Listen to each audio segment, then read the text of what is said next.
Hello there guys, Dave Nito right here, and today I got another book review for you. Now, it's been a while since I've reviewed something by Stephen King, so I figured it's about time I review something by Stephen King. Now, the book I'm reviewing today is 11/22/63, or November 22nd, 1963. Now, a show starring James Franco based on this series was just released on Hulu a couple months ago.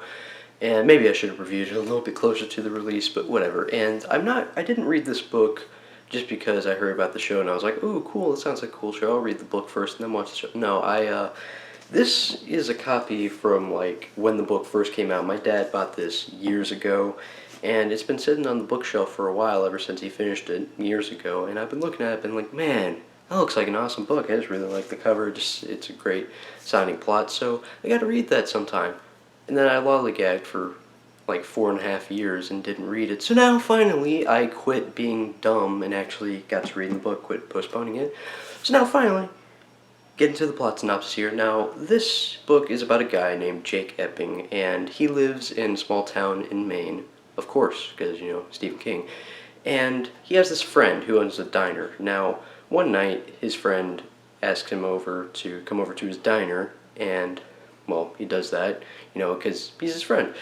And in the back of his diner, basically, this guy named Al, he shows him that there's a portal that leads back to the year 1958 in the month of September, and you can actually go back in time and change stuff, and, you know, time travel and whatnot. So anyways, they eventually get the bright idea to send Jake back in time to stop the assassination of John F. Kennedy. But the thing is, you can only go back to the year 1958, so he has to wait for 5 years to go to the time to where he can stop the assassination of John F. Kennedy. And of course, he was assassinated on November 22nd, 1963. Ah, that's the title. And so, stuff ensues. And yeah, this is a good book, like really good book. I mean, I was feeling stupid for those years when I kept on putting it off because I was just being a procrastinator for whatever reason. And then I read the book and it felt a lot more stupid because, man, really good book, really intense. I mean, I've read stuff by Stephen King before, but I'm not like, you know, a really experienced Stephen King fan. I haven't read a whole lot, but like this novel definitely solidifies me as a Stephen King fan. I love this book. It's incredibly well written. I mean, it's written in a first-person perspective by the guy Jake Epping, and so just throughout the book, I mean, he's constantly making some really funny comments on, like, the people he sees and the scenarios that he gets into and the settings and just the description of the setting and the places that he goes to and the people he meets are just so intricate and detailed, and you really get a sense of where he is. And, like, I mean, you can see the towns that he goes to very, very clearly in your head because it's so well described in such vivid detail, and you just can see it. It's like watching a movie, basically. And now, yes, of course, that's standard Stephen King. I mean, pretty much all of his stories are written like that. But nonetheless, it's not something you should take for granted because it's still present in this book. I mean, it's very well visualized, and there's great banter between characters. I mean, Jake Epping, at the beginning of the novel, the first couple pages, the prologue, it paints him off as seeming like he's going to be kind of a blank slate, just a vessel for the events of the story to happen through, like not much emotion, just a standard guy. But no, I mean, he is very layered and just very well thought out, and he's not exactly a person who cries. That's the first line of the book. I have never been what you'd call a crying man. I maybe got a word or two wrong, but I'm pretty sure that's the exact quote.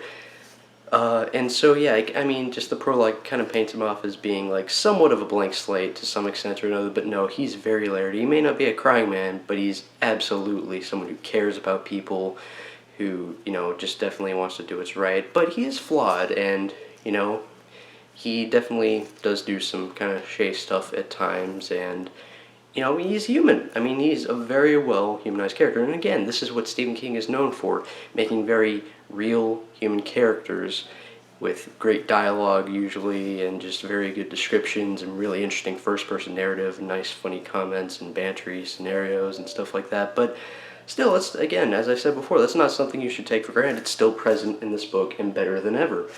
And I mean, it's a lengthy book. It's not the longest book he's ever written. It's not one of the longest novels of all time, but it's about 275,000 words long. This copy is 849 pages, so it's a lengthy book, you know. I mean, The Stand is way longer, but still, like, I mean, it's a long book, and there's a lot of slow sections. However, it's not boring. It really isn't boring ever. I mean, because you see, before he goes back in time to stop the assassination of John F. Kennedy, he goes to test something and see like how well he can actually change the events of history. So he goes back to 1958 to stop the murder of a person that he knows, a janitor at the school that he works at, because he's an English teacher. And he stays there for a couple months just trying to, get a feel for 1958, and he buys a car and like a home temporarily, and he's going to stop the murder of this family by this guy with a sledgehammer. And he's doing a lot of investigating, and he's like, going around watching the guy who's going to commit the murder on this particular night, and he's getting to know people. And it's just so interesting. And this town that he goes to is Derry. Yeah, even if you haven't read the book, if you're a Stephen King fan, like, it starts out in 1958 in the town Derry. What other Stephen King novel takes place in, or at least half of it, in 1958 in the town Derry? Yeah, okay, you probably get it if you're a Stephen King fan. There are definitely some connections with that novel, and it's very, very cool, and I was just like, oh my gosh, this is an awesome connection. It was just really well done. It wasn't overdone, it's just, it's done the exactly perfect way, and just that whole segment of the novel might be my favorite section, to where he goes back to 1958 for the first time, just waiting there for a while. And I mean, it's just very interesting, very suspenseful, such great encounters with characters. But then the middle portion of the novel is definitely the longest portion, and this is when he's actually going back in time. He's going to wait here over the years and try to stop the assassination of John F. Kennedy, and a romance sparks up, and it's really well handled. Now, there are definitely some elements of it that are kind of idealized, and like for 100 pages straight, it's literally only about the romantic aspect of the novel, just his relationship, and it is kind of idealized and very Hollywoodized, but there are definitely reasons for that, and for reasons that I won't get into because of spoilers, but it definitely does tie into the story and make sense that the romance is done that way.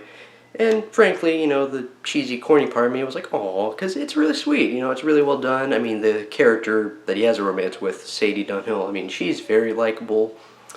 She has great banter too. I mean, just all the characters. I'm not going to list them all because there's a whole bunch, but it's just really great. And just the middle portion of the novel, it's definitely the most heartfelt portion of the novel, and the people that he gets to know. Because I mean, it's just like there's no big suspense really for like just this entire middle section of the book, really.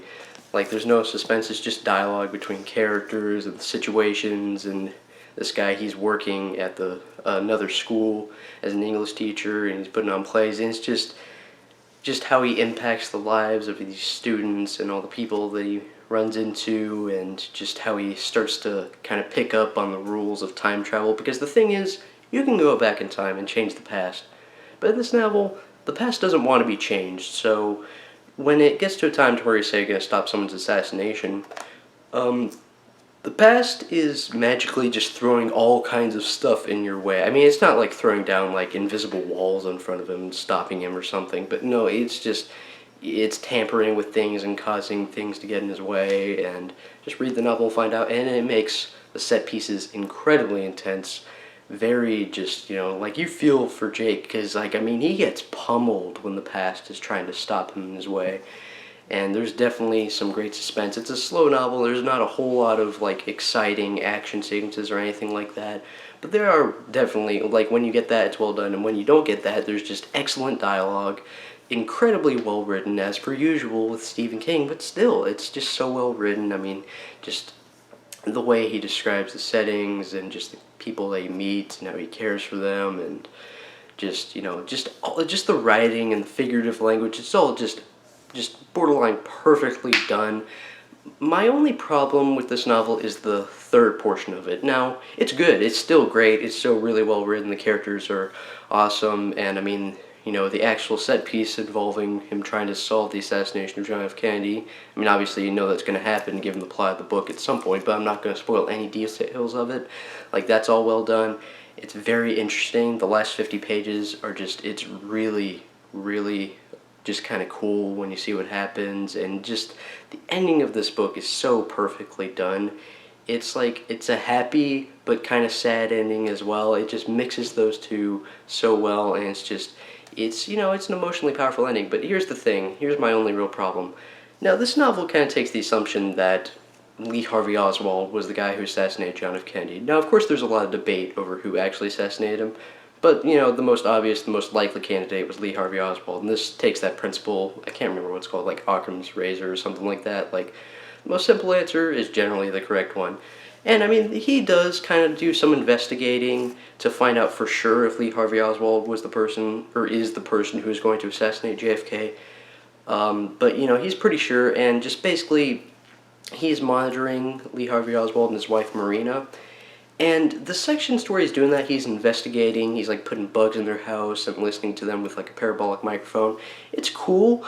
It's interesting, and it's just kind of hard to watch because Lee is kind of a wife beater, and so it's bad and makes Marina a very sympathetic character. But it does get a little bit too drawn out. There are too many sequences. I think Stephen King could have shaved off a couple of these sequences and shortened the novel just a little bit, because I think it was drawn out for just a little bit too much. And it didn't really get boring. It just started to drag, and I was like, this isn't really boring, but it's not that interesting, so come on, let's chop. I mean, it's a small part of the book. It doesn't really matter. It doesn't compromise the great characters, the great writing, and the dialogue, and the excellent description of the setting, and the set pieces, and just all the very clever figurative language that's used all throughout the book, and just the pacing. I mean, it's paced very, very well for the most part. Just a couple little moments where it's like, I feel like this is unnecessary. I don't really need this scene. It's too drawn out. But overall, excellent book. I had a great time reading it. I took a while reading this book. I don't know why. I was really lazy about reading it, and I would like go like for a few days at a time without reading some pages. But basically, it actually, generally when I take an overly long time to read a book, it kind of ruins the experience. I'm like, crap, I gotta start over, or maybe just move on to another book, because I've, broken up the flow, because I'm weird like that. But with this book, it worked, so you can definitely read this really quickly, and it'll be a very great read. But it also works as just a novel you can take your time with, maybe read a couple novels alongside it. This is a novel to where you can do that, and it's not going to ruin the experience or make it feel too jumbled or anything, like you're having to leap between different things. Like, this is, because there's a lot of slow sections in it, it's kind of, a soothing, relaxing novel to read. But then there's some really disturbing stuff that happens throughout the book, and it gets really intense, and you get some excellent Stephen King-ish sequences. Overall, the rating that I'm going to give this is an A. The only reason I don't give it an A+ is just because those little things with Lee Harvey Oswald and his wife Marina, it got a little bit overdone. It was like, okay, these sections, it's just not that interesting because it's been done too much, and there are a lot of scenes where he's investigating. But yeah, just an excellent book, and Jake Epping is just a great, great protagonist. There are some great segments to where it's just tying it. I mean, there's some really good Easter eggs. I mean, again, I haven't read a whole lot by Stephen King, but what I've read and the references that I could understand, I was like, oh, that's awesome. So I'm sure there's a lot more references besides the ones that I just got. But anyway, guys, I hope you enjoyed this video. I hope I could, help you make a good decision of whether or not you want to read this book or maybe check out the series. I haven't seen the series. I'm sure it'll be good. I mean, it's produced by J.J. Abrams as James Franco, and overall it's just a great story. I mean, it can't be that hard to mess up this book, because, man, I mean, even if they do take out a bunch of stuff, I mean, there's still, if they just keep the overall foundation and the tone, I mean, I think it'll be a pretty sweet show. But anyway, guys, I hope you enjoyed the video. If you liked it, please rate and comment and subscribe, and if you want to, you can also share. Goodbye.